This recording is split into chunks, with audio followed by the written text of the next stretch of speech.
જય સોમનાથ વિદ્યાર્થી મિત્રો, છેલ્લે આપણે પ્રતિબળ વિરુદ્ધ વિકૃતિનો આલેખ ભણ્યા. શું ભણ્યા? પ્રતિબળ વિરુદ્ધ વિકૃતિનો આલેખ. આલેખ કંઈક એવો હતો, y અક્ષ ઉપર આપણે પ્રતિબળ લઈએ, x અક્ષ ઉપર આપણે વિકૃતિ લઈએ. અહીંયા પ્રતિબળ લીધું હતું આપણે, અહીંયા શું લીધું હતું? વિકૃતિ લીધું હતું. પછી આલેખ કંઈક આવો દર્શાવતા હતા. અહીંયા a બિંદુ હતું, અહીંયા b બિંદુ હતું, અહીંયા c બિંદુ હતું, બરાબર. પછી અહીંયા હતું d બિંદુ અને પછી અહીંયા છેલ્લે હતું e બિંદુ, બરાબર. a બિંદુને કેના તરીકે ઓળખવામાં આવતું હતું? સમપ્રમાણતાની હદ તરીકે. એટલે કે a બિંદુ સુધી હુકનો નિયમ પડાય છે. હુકનો નિયમ પડાય છે ઇટ મીન્સ કે a બિંદુ સુધી પ્રતિબળ અને વિકૃતિ એકબીજાના કેવા છે? સમપ્રમાણમાં છે. b ને સ્થિતિસ્થાપકતાની હદ તરીકે ઓળખવામાં આવતું. સ્થિતિસ્થાપકતાની હદ ઇટ મીન્સ કે આ p બિંદુ સુધી પદાર્થને ખેંચી અને તમે છોડી દેશો તો પદાર્થ પોતાની મૂળ સ્થિતિ પ્રાપ્ત કરશે. c બિંદુએ કાયમી સ્થાપન થઈ જશે. હવે પદાર્થ પાસે ઇલાસ્ટિસિટી ઇટ મીન્સ કે સ્થિતિસ્થાપકતાનો ગુણધર્મ રહેશે નહીં, બરાબર. c થી d બિંદુ વચ્ચે પદાર્થ પ્લાસ્ટિક વર્તુળક દર્શાવશે. શું કામ પ્લાસ્ટિક વર્તુળક દર્શાવે એ પણ મેં તમને કીધું, બરાબર. અને e બિંદુને કેના તરીકે ઓળખવામાં આવે છે? ફ્રેક્ચર પોઈન્ટ તરીકે. એટલે e બિંદુ પાસે આવી અને પદાર્થ શું થશે? તૂટી જશે. અહીંયાથી એટલે કે c બિંદુથી આગળ થોડુંક વધારે બળ લગાડતા જો પદાર્થ તૂટી જાય તો એ પદાર્થ ભટકણો, અને e બિંદુ સુધી બળ લગાડતા પણ પદાર્થ ત્યાં e બિંદુ પાસે આવી અને તૂટે તો એવી ધાતુને તન્ય ધાતુ કે તન્ય પદાર્થ તરીકે ઓળખવામાં આવે. હવે પછીનો આપણો પ્રશ્ન છે યંગ મોડ્યુલસ એટલે શું? સમજાવી તારના દ્રવ્યનો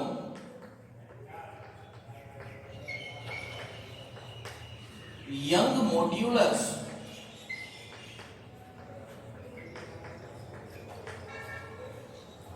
નક્કી કરવાનો પ્રયોગ વર્ણવો.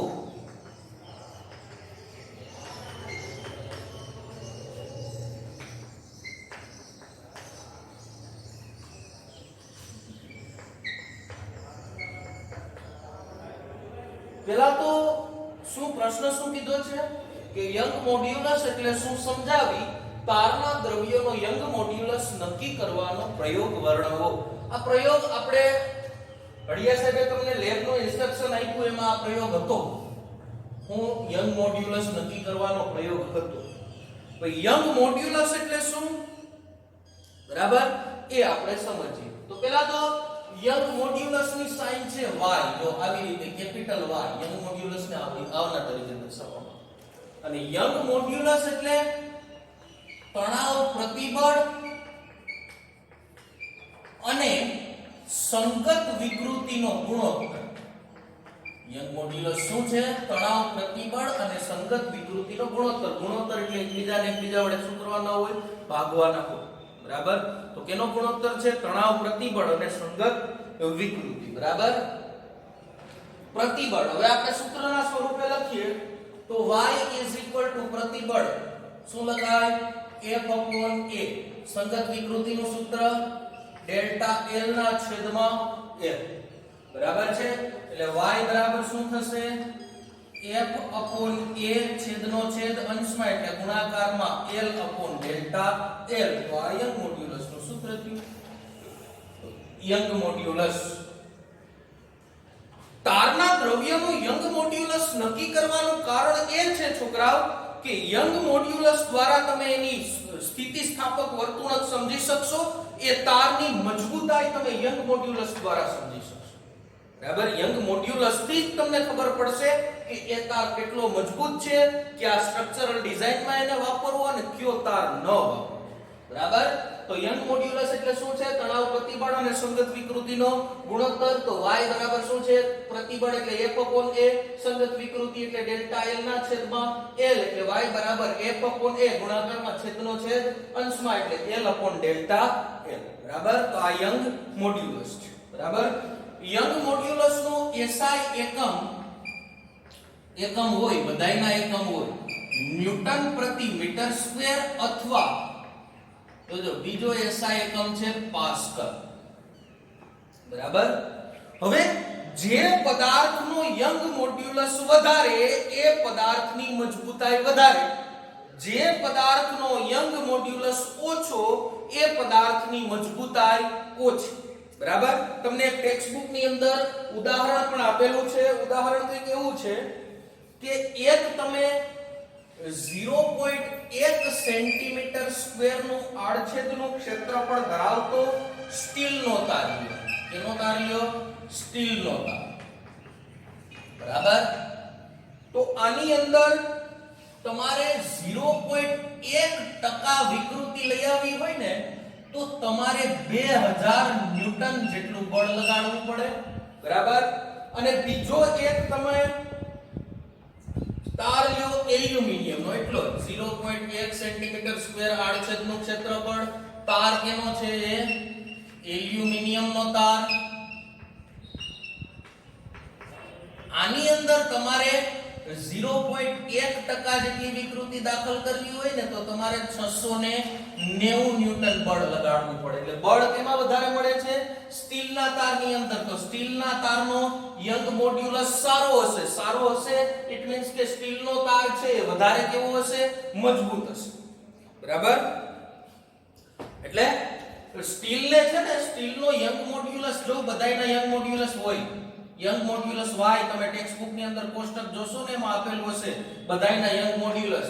એમાં જેનો યંગ મોડ્યુલસ સૌથી વધારે એને સ્ટ્રક્ચરલ ડિઝાઇન ની અંદર વધારે ઉપયોગ કરવામાં આવે. બરાબર? હવે યંગ મોડ્યુલસ કઈ રીતે નક્કી કરવું? કેમ નક્કી કરશું? બરાબર? તો યંગ મોડ્યુલસ નક્કી કરવા માટે છે ને એક સાદો પ્રયોગ છે. બરાબર?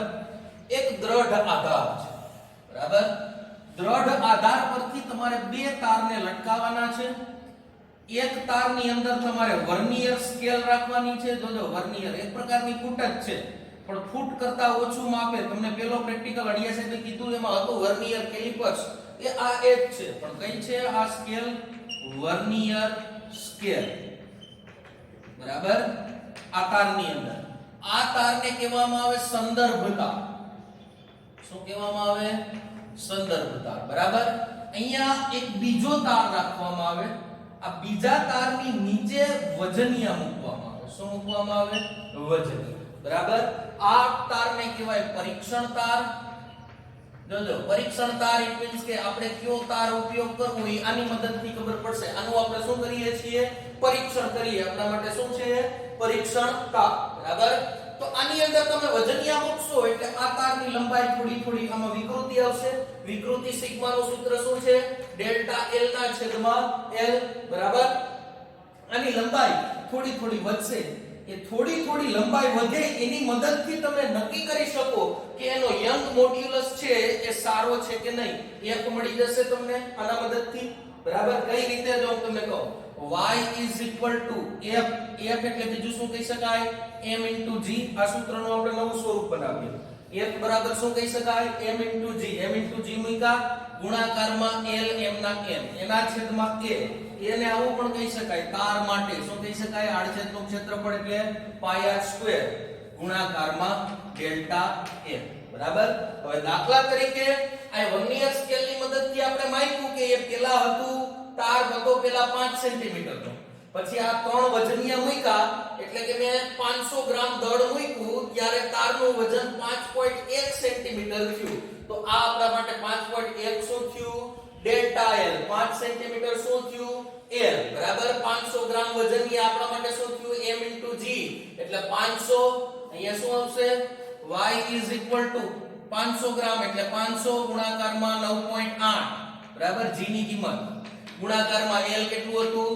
5 સેન્ટીમીટર એના છેદમાં પાઈ એટલે 3.14 દાખલા તરીકે r² એટલે આ સળિયાનું આડછેદનું ક્ષેત્રફળ 0.1 સેન્ટીમીટર સ્ક્વેર હોય તો અહીંયા લખો ગુણાકારમાં 0.1 નો વર્ગ ગુણાકારમાં ડેલ્ટા l કેટલું વધે છે 5 માંથી 5.1 થાય એટલે 0.1 જેટલું વધે તો આ સૂત્રની મદદથી તમે નક્કી કરી શકો કે એ પદાર્થનો યંગ મોડ્યુલસ કેટલો છે યંગ મોડ્યુલસ કેટલો છે એના ઉપરથી નક્કી થશે કે એ પદાર્થ સખત છે કે નબળો છે સખત હશે તો એને કયા પ્રકારના બિલ્ડિંગ મટીરીયલ્સ ની અંદર ઉપયોગ કરી શકાય નબળો છે તો એને કઈ રીતે તમે દૂર કરી શકો એ બધું કેની મદદથી તમે નક્કી કરી શકશો યંગ મોડ્યુલસ ની મદદથી બરાબર છે ફરીથી પાછું એક વખત રિવાઇઝ કરી લઈએ આપણે યંગ મોડ્યુલસ એટલે શું છે તણાવ પ્રતિબળ અને સંગત વિકૃતિનો ગુણોત્તર તણાવ પ્રતિબળ એટલે શું થશે F/A સંગત વિકૃતિ એટલે ડેલ્ટા L ના છેદમાં L એટલે શું થશે F/A ગુણાકારમાં L/ડેલ્ટા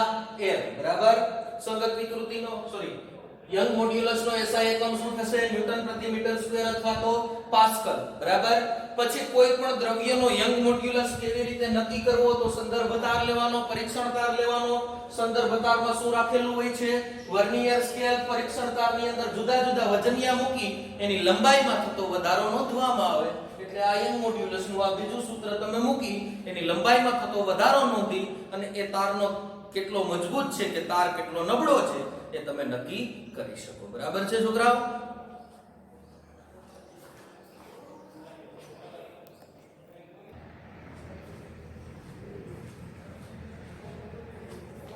છોકરાઓ નેક્સ્ટ પ્રશ્ન આપણો છે આકાર સ્થિતિ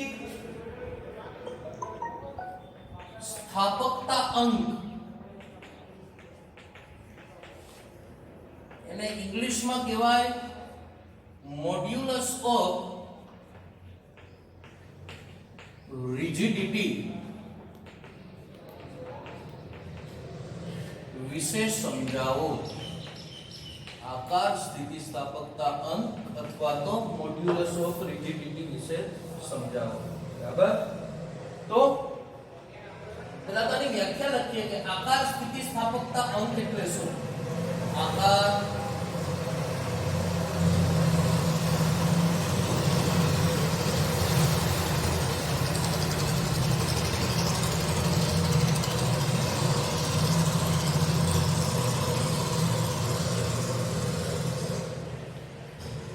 આકાર સ્થિતિસ્થાપકતા અંકની વ્યાખ્યા એવી છે કે આકાર પ્રતિબળ જોજો અને આકાર વિકૃતિના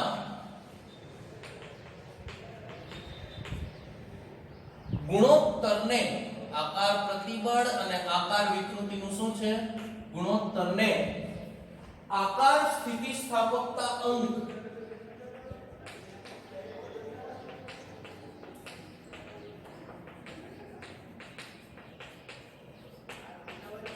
G કહે છે એની સંજ્ઞા છે કેપિટલ G જેમ યંગ મોડ્યુલસ ની કેપિટલ Y છે માની કેમ છે કેપિટલ G તો શું છે આકાર પ્રતિબળ અને આકાર વિકૃતિનો ગુણોત્તર પ્રતિબળ બધાય માટે સેમ છે એ પછી આકાર લ્યો કદ લ્યો પ્રતાન લ્યો દાબી લ્યો પ્રતિબળનું કોમન સૂત્ર છે શું છે F/A એકમ ક્ષેત્રફળ દીઠ લાગતું પુનઃસ્થાપક બળ બરાબર એટલે આકાર પ્રતિબળ G શું થશે આકાર પ્રતિબળ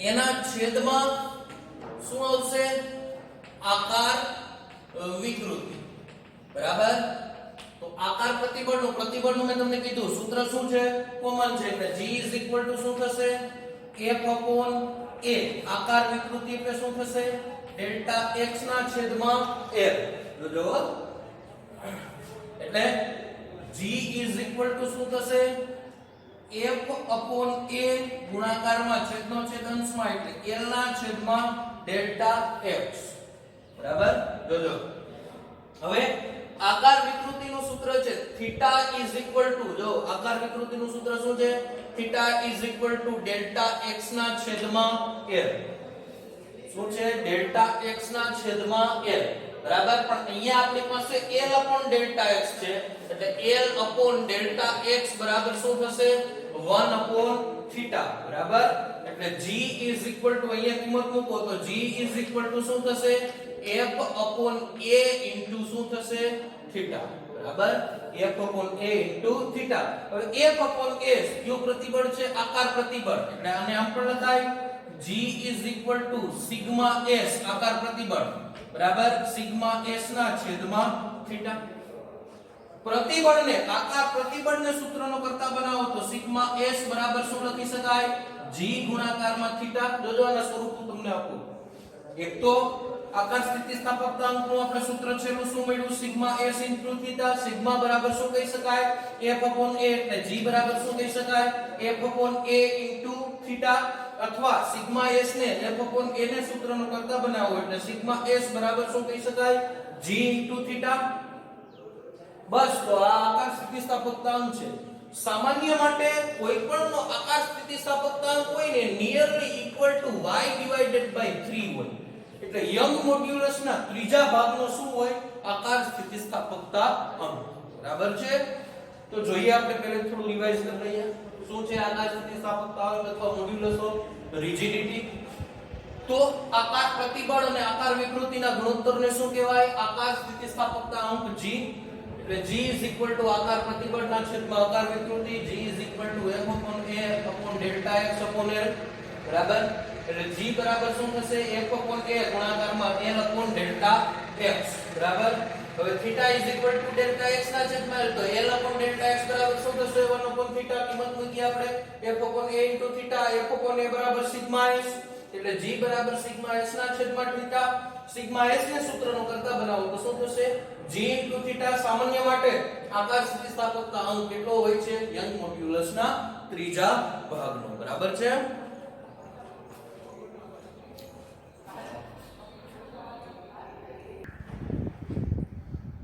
તો છોકરાઓ આજના પ્રશ્નમાં આપણે યંગ મોડ્યુલસ તારના દ્રવ્યનું કઈ રીતે નક્કી કરવું એ અને આકાર સ્થિતિસ્થાપકતા અંક g આ બે વિશે આપણે ભણ્યા બરાબર હવે પછીના આપણે લગભગ 3 થિયરી જેવી વધે બલ્ક મોડ્યુલસ પોઈઝન્સ રેશિયો અને સ્થિતિસ્થાપક દ્રવ્યોની વ્યવહારિક ઉપયોગિતા બરાબર એ આપણે નેક્સ્ટ પીરિયડ ની અંદર ભણશું બરાબર છે તો એ સોમનાથ